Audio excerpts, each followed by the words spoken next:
І так, коротко суть проблеми. Є отакий китайський інвертор. Зараз на нього подається з мережі 224 вольта. Ну і в принципі все добре працює.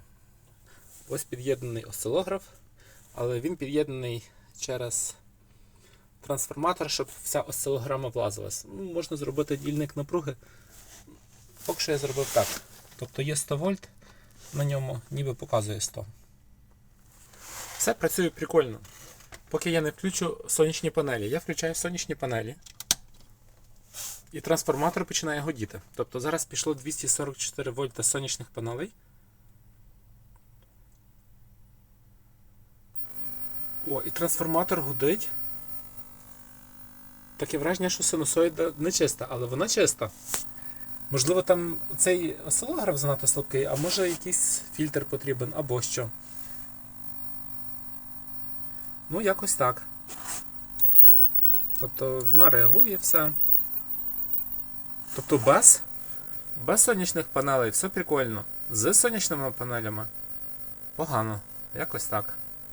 Тобто воно починає підмішувати, брати з мережі і з цього, можливо там змінний струм, але це ще не весь прикол. Тобто проблема номер один – це змішування. Тобто змішує панелі і сонце і виходить гул. Наскільки я знаю, трансформатор гудить так голосно, коли там щось не так, або частота не та, хоча не знаю, наскільки частота там швидше, ну, крива синусоїда. Але тепер саме цікаво, я виключаю мережу. Тобто я зараз виключив мережу, і зараз йде тільки через сонячні панелі. Тут просто навантаження нема, тому воно так і не гудить. І синусоїда знову крива. Тобто основне питання, чому воно гудить? Бо наскільки я знаю, гудить, коли синусоїда крива. Можливо, тут є ще якісь шуми, але я не знаю, як цієї штуки показати їх. Можливо, там треба якийсь фільтр. Ну, якось так. Тобто в такому режимі воно працює. Тобто зараз сонячних панелей напряму перетворюється 220 вольт.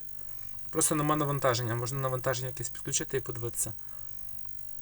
Також не гудить трансформатор. Тобто проблема в цьому гулі.